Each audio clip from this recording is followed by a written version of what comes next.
Bon là les gars, on est au Clark Powell de Balma-Gramont. C'est une superbe salle dans laquelle on va s'entraîner de temps en temps, notamment pour la vidéo.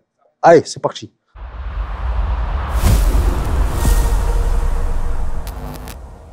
Bienvenue sur la chaîne Anthony Serra Musculation. Aujourd'hui, on va faire une séance dos-épaules. C'est parti. Alors, ce qui est important sur le mouvement, c'est au niveau de l'étirement. Il ne faut pas laisser partir l'épaule, parce que là, on est plus sous tension. On garde l'épaule basse. On tire, contraction. On essaie de garder le coude proche du corps. Parce qu'on vraiment on se focalise sur la largeur du dos. Parce que lors de ma dernière compétition, après ça je le savais déjà, hein, a été retenu comme point faible en fait, ma largeur du dos et les ischios. Donc maintenant, avec mon préparateur, ce sont les deux parties sur lesquelles on se focalise. Enfin, on se focalisait déjà, mais sur lequel on va se focaliser davantage.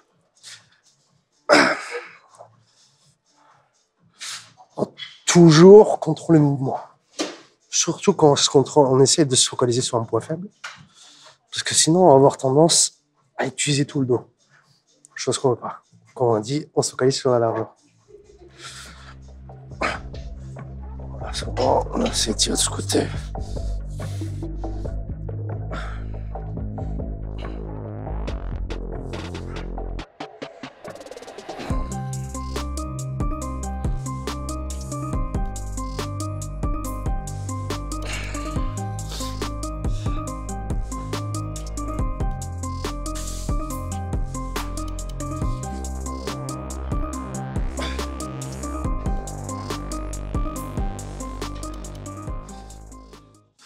Du coup, t'en penses quoi de mes nouvelles lunettes?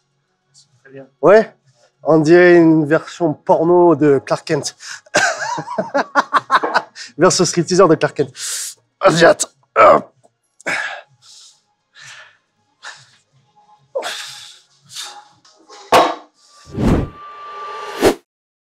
ce bruit, c'est intéressant quand ça claque, comme quand tu mets une fessée.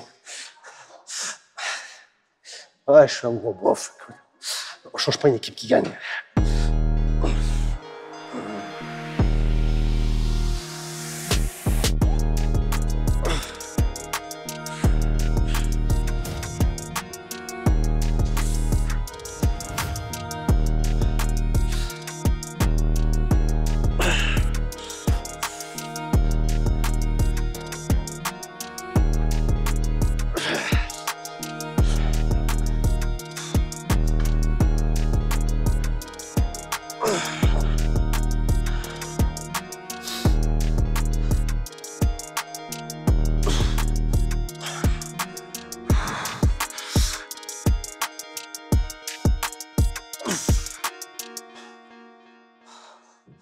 Bon, j'ai un peu perdu des poids par rapport à la dernière fois. Mais là, je suis monté sur scène il y a 2 semaines pour faire une compétition. C'était pas prévu pour la régionale NPC à Siggy en Hollande, à laquelle j'ai fait premier en men's physique Open Class A et deuxième en classique physique Open Class A aussi. C'était pas prévu à la base, je me préparais pour la compétition le Grand Prix du Luxembourg en NPC qui arrive le week-end prochain. Mais vu que sur ma condition physique j'étais plutôt bien, j'en ai même moi qui m'a poussé pour la faire. On m'a dit viens si tu l'as fait et tout. Je me mets en arrêt maladie pour qu'on sache t'accompagne.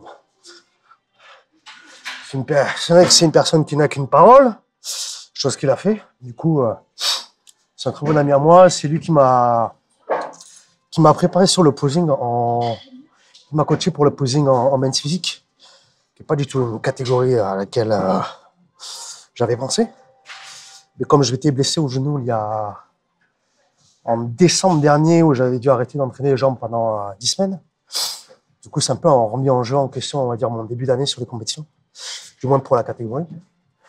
Et après le retour des juges que j'ai eu pour la Siggy, c'était que, j'avais posé la question parce que je ne savais pas où me situer. Et après, ils m'ont dit que, alors même si je gagne en men's physique, ils m'ont dit que la catégorie qui me correspondrait le mieux, c'est classique physique. Donc, il fallait que j'y reste. Après, le mec qui gagne contre moi en classique physique, il n'y a rien à dire. Il était très bien proportionné. Il était plus abouti sur la sèche.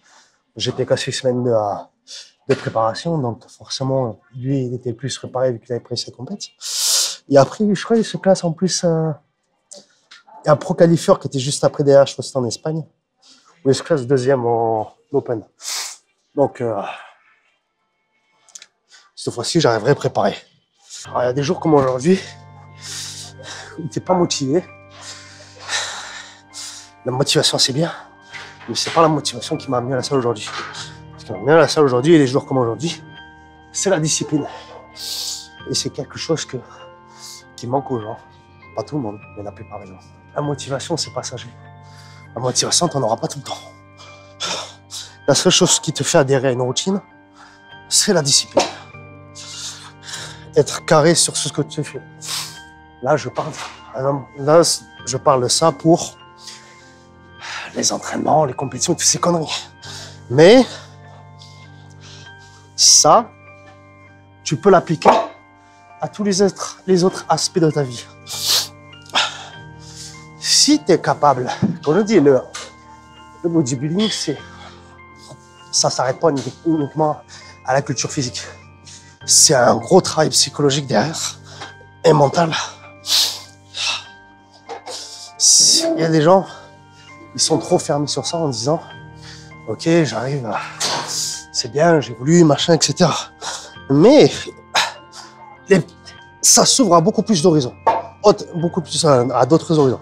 Si tu es capable d'adhérer à une routine, tu vas t'entraîner tous les jours, en fait. Du moins, tu prends tes jours de repos quand il le faut. Accrocher sur ta diète, pas tricher, etc. Si tu arrives à être carré à 100% sur ça, pour un truc qui te passionne en quelque sorte, hein, ça c'est juste une passion. Hein. Si tu le mets, tu es capable d'appliquer ça sur les autres aspects de ta vie, comme le travail ou des autres choses qui sont importantes, tu avanceras davantage dans la vie.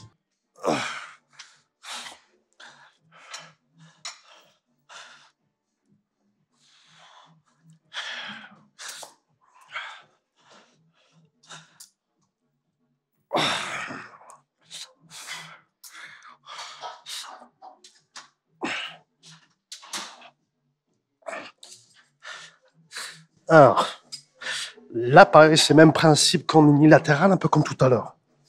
Ce qui est important au niveau de la phase négative, l'étirement, c'est d'ouvrir la cage thoracique pour avoir la largeur en étirement. Et quand on va tirer, on va pas redescendre plus bas.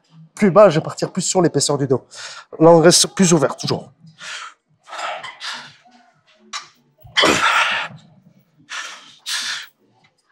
Ouais, je sais, j'ai une tête fatiguée.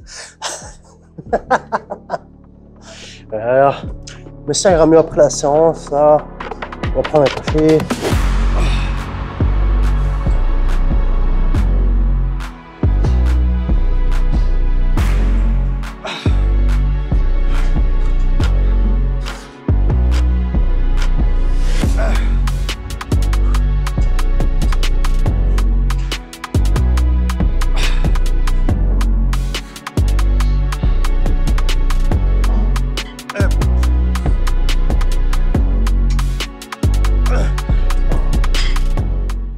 Ça ressort un petit peu, mais ça reste plat vu que j'ai pas de glucides. Ce qui est compliqué sur la fin de prépa, vu que dans l'ensemble t'es bon en glucides, t'as plus de sensation. Donc ce qu'il faut sur lequel tu joues, soit tu te bordes de pré-workout, ce qui est pas forcément bon, parce que moi j'évite en général. Donc soit tu essaies un peu de jouer avec l'eau et le sodium. Après, pour moi, hein, le meilleur ingrédient pour avoir des grosses pumps à la salle de sport, c'est pas les machins que tu vas trouver dans les pré-workouts, etc. C'est le sel. Le sel est très important. Comme j'en avais parlé dans l'ancienne vidéo. Et là, ça permet de retenir l'eau dans le muscle pendant la séance. Ok, bon, si tu as des catégories de poids à respecter, ça joue un peu sur ton psychologique parce que tu vas retenir plus sur l'eau. Donc, en balance, sur le poids, tu seras un peu plus élevé. Après, bon, si tu sais à quel point tu as une marge, ça va. Alors, bon, ça reste secret, mais le temps que la vidéo elle sorte, la compétition sera déjà passée, donc je vais le dire là, à la caméra. Bon, là, je fais toujours la compétition du Luxembourg, même si techniquement parlant, j'en ai plus besoin vu que j'ai ma qualification pour les pro-qualifieurs. Mais cette compétition, je la fais quand même parce que mon père avait pris son billet d'avion pour venir me voir. C'est la première fois que j'autorise quelqu'un de ma famille à venir me voir. Alors pourquoi autorise? Parce que moi, je suis quelqu'un de très recentré, très focus sur mes prépas et je ne veux pas être déstabilisé parce que j'ai en question une pression supplémentaire parce qu'un membre de ma famille est présent. Donc, vu que mon père avait déjà pris son billet, la compétition, je la fais toujours. Alors, à la base, en classique physique uniquement. Pour ma taille, j'ai le droit à maximum 82,6 kg le moment de la pesée. Mais, je me dis, je vais tenter un truc, je vais aussi faire bodybuilding middleweight. C'est-à-dire moins 80 kg. Donc là, il faut que je descende un peu plus bas encore en poids. Alors, le poids, c'est pas un souci. J'ai toujours été au poids, aussi bien en judo, en MMA, en sambo, ce que tu veux, ou dans les compétitions de body, j'ai toujours été au poids. Le seul truc qui est emmerdant, c'est que la compétition du Luxembourg, en fait, l'inscription, la pesée et la compétition se font le même jour, le samedi. Donc, ce qui fait que tu as moins de temps pour charger, tu as un jour en moins. Du coup, c'est casse-couille. Parce que le Luxembourg, ok, c'est un pays où on est riche, mais le prix de la salle a un certain prix, surtout l'endroit dans lequel ils l'organisent, c'est un endroit tu racles. Donc, vu qu'ils n'ont pas trop les finances, que la compétition du Luxembourg, c'est que la deuxième année, c'est une petite compétition, donc ils n'ont pas trop les budgets. Donc, plutôt que de louer sur 2 jours, ils font que sur 1.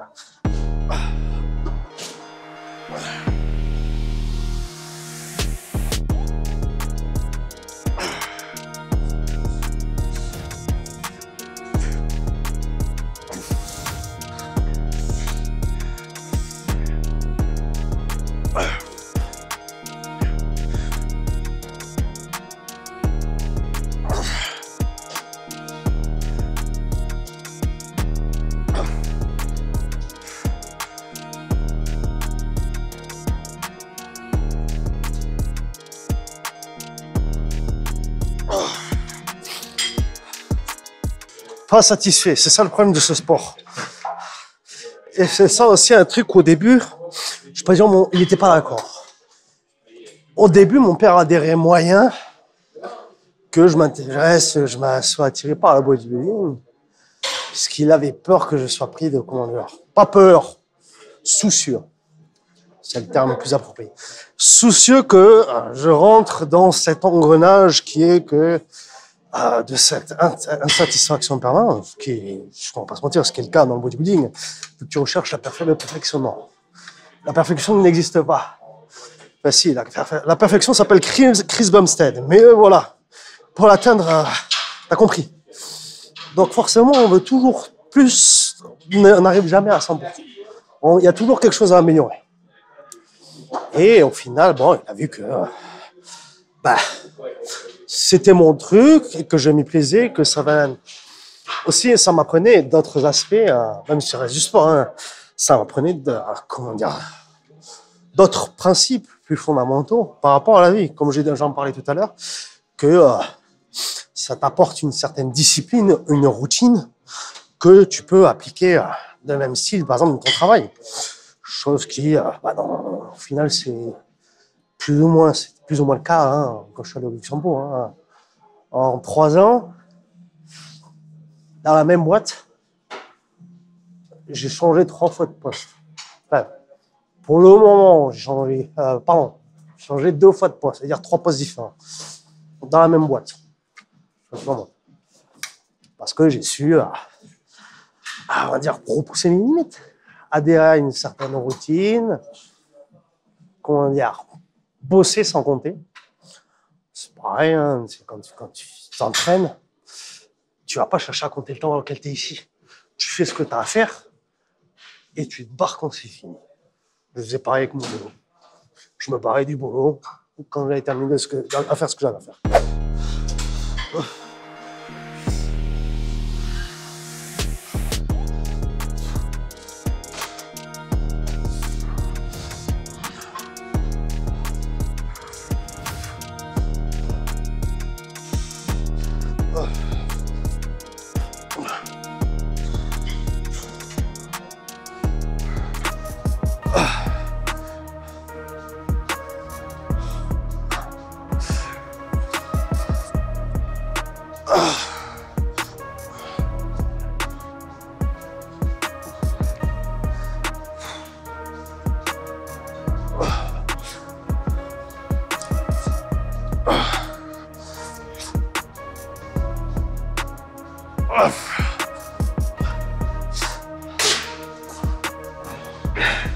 Fini pour aujourd'hui.